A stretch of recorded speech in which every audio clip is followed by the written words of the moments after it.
Halo Bray, kembali lagi di Gaptek.id dan di sebelah gua ini udah ada Realme Book Prime. Setelah sukses merilis laptop di Indonesia dengan Realme Book 14-nya, maka si Realme ini pingin ngeluarin laptop lagi nih di Indonesia. Dan sepertinya Realme udah mulai cukup pede untuk melakukan sebuah upgrade refresh pada laptopnya kali ini yang mereka sebut Realme Book Prime. Positioning laptop ini gua rasa akan bikin baper pengguna Realme Book 14 sih. Jadi daripada penasaran, langsung aja kita bahas laptop yang satu ini mulai dari desainnya dulu seperti apa. Jadi secara desain Realme Book Prime ini masih tetap mempertahankan desain solid mereka. Secara penampilan ini emang nggak berbeda jauh dari Realme Book 14. Kelihatannya Realme emang lebih suka desain yang super stealth seperti ini, yang ketampilannya tuh kalem banget. Dan mungkin akan kelihatan jauh lebih stealth lagi kalau misalkan kalian dapetin warna yang real grey. Ada juga yang warna real green. Jadi emang nggak ada yang aneh-aneh gitu pada laptop ini. Bener-bener polos begitu aja, logo Realme pun nggak begitu di-highlight pada laptop ini. Jadi cocok buat kalian yang emang suka dengan desain laptop yang kalem dan juga kelihatan rounded, nggak kaku. Dimensi laptop ini ada di angka 30,7 kali 22,9 kali 1,49 cm dengan berat 1,37 kg aja. Ini termasuk dimensi yang bener-bener ringkes untuk ukuran 14 inch dan sangat-sangat ringan sih. Bahan laptop ini juga terbuat dari metal, jadi dengan bobot segini menurut gue udah sangat-sangat oke sih. Jadi menurut gue ini secara build quality itu udah hampir premium sih dari materialnya. Untuk bagian keyboard dan juga touchpad ya, gue seneng-seneng aja sih karena dia punya keycaps yang ukurannya lumayan besar, tapi travel distance-nya memang nggak begitu dalam. Mungkin karena laptop ini ukurannya sangat-sangat tipis ya. Di bagian atas keyboardnya untuk tombol power itu udah tersedia juga tombol fingerprint ya, jadi include di situ yang udah mendukung Windows Hello. Untuk touchpad-nya sih gue seneng-seneng aja, ini lebar banget untuk touchpad-nya, jadi enak-enak aja dan nggak kopong juga. Untuk I/O kali ini Realme udah memberikan slot Thunderbolt nih, jadi dengan platform Intel Core generasi 11, bahkan ini udah pakai Intel H35 ya, bukan yang versi U. Dia udah diberikan untuk Thunderbolt-nya. Udah ada USB Type-C juga untuk power charging-nya, jadi nggak nyatu dengan Thunderbolt, tenang aja. Jadi buat kalian yang memang nyari laptop tipis tapi mungkin pingin ditambahin eksternal GPU gitu ke depannya atau device-device lain yang mendukung untuk Thunderbolt 4 bahkan, itu kalian bisa colokin di laptop ini. Dari segi I/O menurut gue kurangnya ya paling cuma minus di SD card aja, dimana SD card juga sebenarnya dibutuhin oleh para konten kreator. Tapi nggak masalah ya selama kalian masih rela untuk beli SD card reader lagi. Lalu untuk layarnya, kayaknya ini juga bagian jualan utama dari Realme ya untuk Realme Book Prime ini. Sebenarnya masih mirip-mirip sih dengan Realme Book 14. Dia di sini punya layar dengan rasio 16:10 dan punya resolusi 2K. Layar ini juga udah menggunakan panel IPS 400 nits dan punya color gamut di 100% sRGB. Jadi secara kualitas warna ini udah mendukung banget apabila kalian seorang desainer ataupun konten kreator, semisal video editor yang mungkin video editing itu cuma sekedar cutting-cutting video aja ya. Karena kan di sini nggak ada discrete GPU. Di sini hanya menggunakan Intel Iris Xe graphics aja. Oke, untuk spesifikasi tadi gue udah sempat sebutin kalau laptop ini tuh menggunakan Intel Core H35.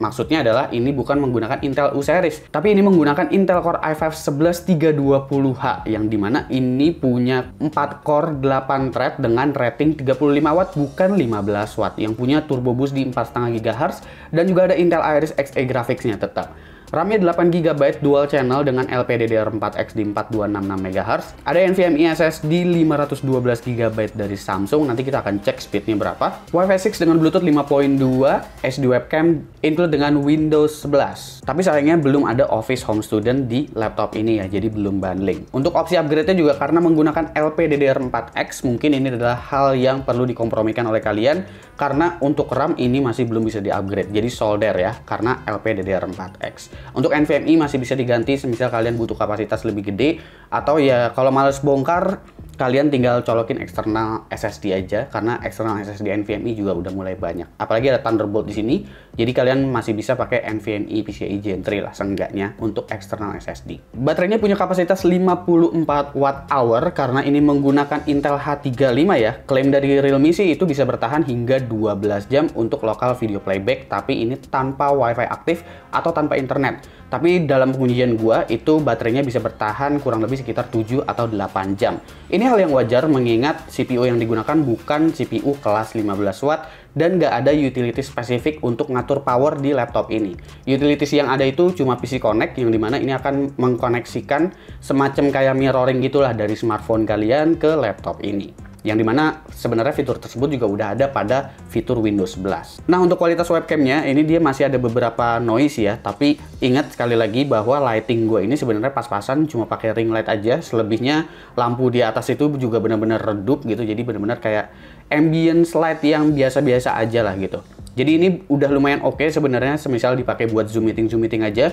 Cuma kalau misalkan dipakai buat broadcasting yang skala besar, buat live streaming yang full screen, gua rasa kalian masih membutuhkan webcam tambahan lagi. Tapi kalau sekedar zoom meeting aja, ini udah lebih dari cukup.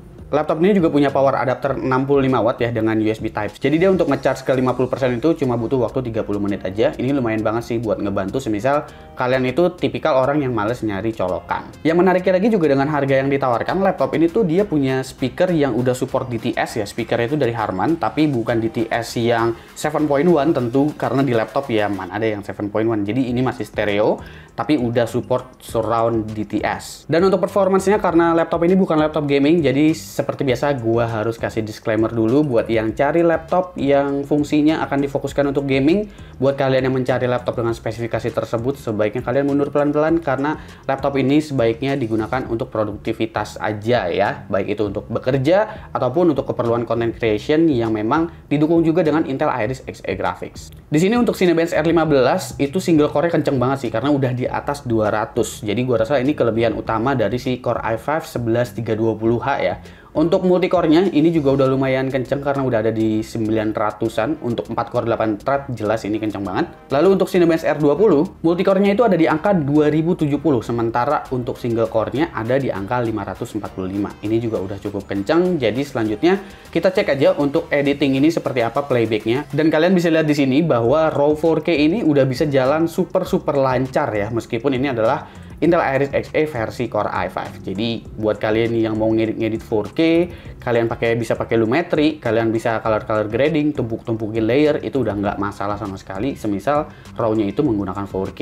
Untuk exportnya kurang lebih mirip seperti performance dari Intel Iris Xe kebanyakan, dimana untuk project yang biasanya gue jalanin ini beres dalam waktu sekitar 5 menit 27 detik atau 5 menit 26 detik. Karena Realme ini memang udah ngeklaim bahwa SSD-nya yang ada di Realme Book tuh pakai SSD dari Samsung, maka bisa dipastikan bahwa Realme Book Prime itu semua SSD-nya udah pasti akan menggunakan SSD dari Samsung.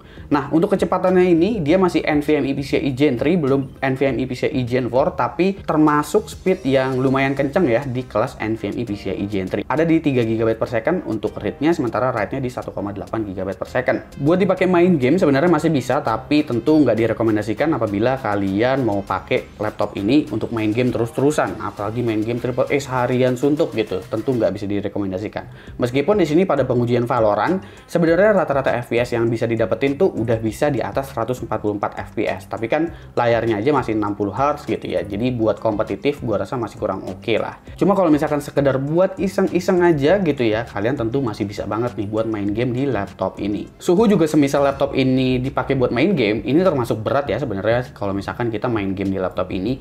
Jadi gue rasa masih cukup relevan lah untuk ngetes suhu lewat game Valorant ini.